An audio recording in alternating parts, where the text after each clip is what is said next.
ನಮಸ್ಕಾರ, ಶುಭೋದಯ ಪ್ರೀತಿಯ ವಿದ್ಯಾರ್ಥಿಗಳಿಗೆ, ಶಾಲಾ ಶಿಕ್ಷಕರಿಗೆ ಹಾಗೂ ಶಾಲಾ ಸಿಬ್ಬಂದಿ ವರ್ಗದವರಿಗೆ ನಿಮ್ಮೆಲ್ಲರಿಗೂ ವಿದ್ಯಾಶಕ್ತಿಯ ವಿಜ್ಞಾನದ ತರಗತಿಗೆ ಆತ್ಮೀಯವಾದಂತಹ ಸ್ವಾಗತ ಕೋರ್ತಾ ಇರೋದು. ನಾನು ನಿಮ್ಮ ವಿದ್ಯಾಶಕ್ತಿಯ ವಿಜ್ಞಾನದ ಶಿಕ್ಷಕಿ ಅಶ್ವಿತಾ ಮಲ್ನಾಡ್. ಪ್ರಿಯ ವಿದ್ಯಾರ್ಥಿಗಳೇ, ಇವತ್ತಿನ ಕ್ಲಾಸ್ನಲ್ಲಿ ನಾವು ಕೆಲವು ನೈಸರ್ಗಿಕ ವಿದ್ಯಮಾನಗಳು ಈ ಒಂದು ಪಾಠದಿಂದ ಭೂಕಂಪ ಅಂದ್ರೆ ಅರ್ತ್ ವೇಕ್ ಅಂತ ಹೇಳಿದ್ರೆ ಏನು ಅಂತ ತಿಳ್ಕೊಳ್ಳೋಣ.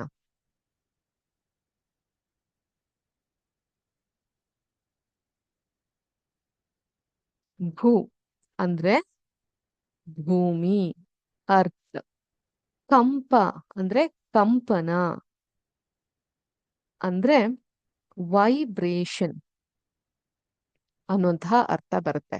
ಸೊ ಆದ್ರಿಂದ ಭೂಮಿಯಲ್ಲಿ ಉಂಟಾದಂತಹ ಕಂಪನ ಅಥವಾ ವೈಬ್ರೇಷನ್ ನಾವು ಭೂಕಂಪ ಅಂತ ಕರಿತೀವಿ. ಅತಿ ಕಡಿಮೆ ಅವಧಿಯಲ್ಲಿ ಭೂಮಿಯ ಹಠಾತ್ ಅಲುಗಾಡುವಿಕೆ ಅಥವಾ ನಡುಗುವಿಕೆ ಅಂತ ಏನಿದೆ ಅದನ್ನ ಭೂಕಂಪ ಅಂತೀವಿ. ಭೂಮಿಯ ತುಗಾಟೆಯ ತಳಭಾಗದಲ್ಲಿ ಉಂಟಾಗುವ ಅಡಚಣೆಯಿಂದ ಭೂಕಂಪ ಉಂಟಾಗುತ್ತದೆ. ಭೂಮಿಯ ಎಲ್ಲಾ ಭಾಗಗಳಲ್ಲೂ ಯಾವುದೇ ಸಮಯದಲ್ಲಾದ್ರೂ ಭೂಕಂಪನ ಅನ್ನೋದು ಸಂಭವಿಸಬಹುದು. ಈಗ ಇವುಗಳನ್ನ ಗುರುತಿಸೋದು ಸಾಧ್ಯವಾಗೋದಿಲ್ಲ. ಆದ್ರೆ ದೊಡ್ಡ ಪ್ರಮಾಣದ ಭೂಕಂಪಗಳ ಸಂಭವಿಸುವಿಕೆಯು ಬಹಳ ವಿರಳ.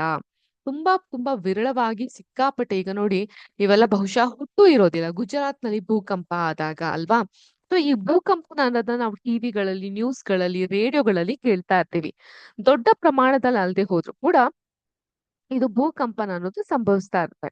ಅವು ಕಟ್ಟಡಗಳು, ಬಿಲ್ಡಿಂಗ್ಸ್, ಸೇತುವೆಗಳು, ಅಣೆಕಟ್ಟುಗಳು ಮತ್ತು ಜನಸಾಮಾನ್ಯರಿಗೂ ಅಪಾರ ಹಾನಿಯನ್ನ ಉಂಟು ಮಾಡುತ್ತೆ. ಸೊ ನಾನು ಈ ಒಂದು ಭೂಕಂಪಕ್ಕೆ ಸಂಬಂಧಪಟ್ಟಂತಹ ಕೆಲವೊಂದು ಚಿತ್ರಗಳನ್ನ ನಿಮ್ಗೆ ತೋರಿಸ್ತೇನೆ.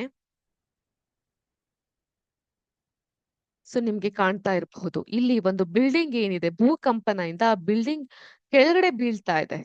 ಸೊ ಅಲ್ಲಾಡಿ ಹೋಗ್ತಾ ಇದೆ. ಕಟ್ಟಡಗಳಾಗಿರಬಹುದು, ಸೇತುವೆಗಳಾಗಿರಬಹುದು, ಇವುಗಳ ಮೇಲೆ ದೊಡ್ಡ ಪ್ರಮಾಣದಲ್ಲಿ ಈ ಭೂಕಂಪನ ಅನ್ನೋದು ಒಂದು ಸಂಪತ್ತಿಗೆ ನಾಶವನ್ನ ಉಂಟು ಮಾಡುತ್ತೆ.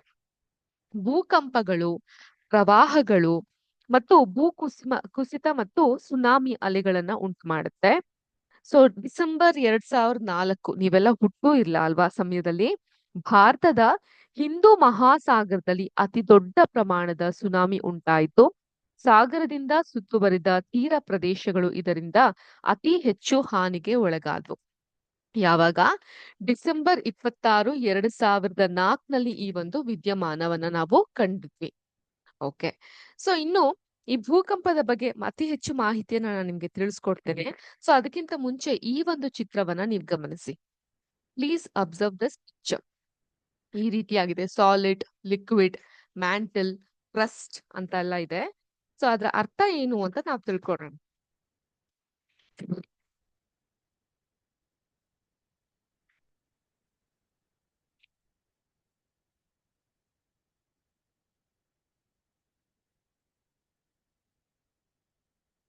ಇದು ಭೂಮಿಯ ರಚನೆ, ಭೂಮಿ ರಚಿತವಾಗಿರುವಂತಹ ರೀತಿ. ಸೊ ಏನಾಗಿರುತ್ತೆ, ಒಳಗರ್ಭ, ಕೋರ್, ಕೋರ್ ಅಂದ್ರೆ ಒಳಗರ್ಭ ಇರುತ್ತೆ, ಮತ್ತೆ ಹೊರಗರ್ಭ ಇರುತ್ತೆ.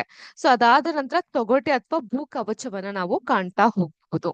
ಸೊ ಇದನ್ನ ಒಂದು ಡಯಾಗ್ರಾಮ್ ರೀತಿಯಲ್ಲಿ ನೋಡೋದಾದ್ರೆ,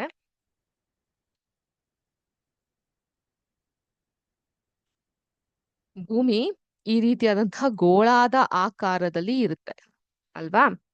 ಸೊ ಇಲ್ಲಿ ಹೀಗಿದ್ದಾಗ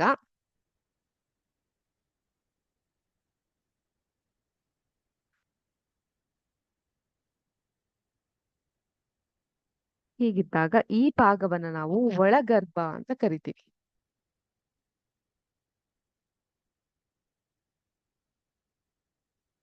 ಒಳಗರ್ಭ ಅಥವಾ ಇದನ್ನ ನಾವು ಒಳತಿರುಳು ಅಂತ ಸಹ ಕರಿತೀವಿ. ಒಳತಿರುಳು ಈ ಭಾಗವನ್ನ ನಾವು ಹೊರಗರ್ಭ ಅಂತ ಕರಿತೀವಿ, ಅಥವಾ ಹೊರ ತಿರುಳು ಅಂತ ಸಹ ನಾವು ಕರಿತೀವಿ. ಈ ಒಂದು ಜಾಗ ಏನಿದೆ, ಲೈನ್ ಇರೋದ್ನ, ಇದನ್ನ ನಾವು ಮ್ಯಾಂಟಲ್ ಅಂತ ಕರಿತೀವಿ. ಮ್ಯಾಂಟಲ್. ಹಾಗೂ ಈ ಜಾಗ ಏನಿದೆ, ಈ ಜಾಗವನ್ನು ನಾವು ತೊಗಟೆ ಅಂತ ಕರಿತೀವಿ. ತೊಗಟೆ ಅಥವಾ ಭೂ ಕವಚ. ಅರ್ಥ ಆಯ್ತಾ? ಸೊ ಈ ರೀತಿಯಾಗಿ ಒಂದು ಭೂಮಿಯ ರಚನೆ ಆಗಿರುತ್ತೆ. ಸೊ ಇದನ್ನ ಒಂದು ಚಿತ್ರದ ಮೂಲಕ ತೋರಿಸೋದಾದ್ರೆ ಈ ರೀತಿಯಾಗಿ ನಾನು ನಿಮ್ಗೆ ತೋರಿಸಬಹುದು.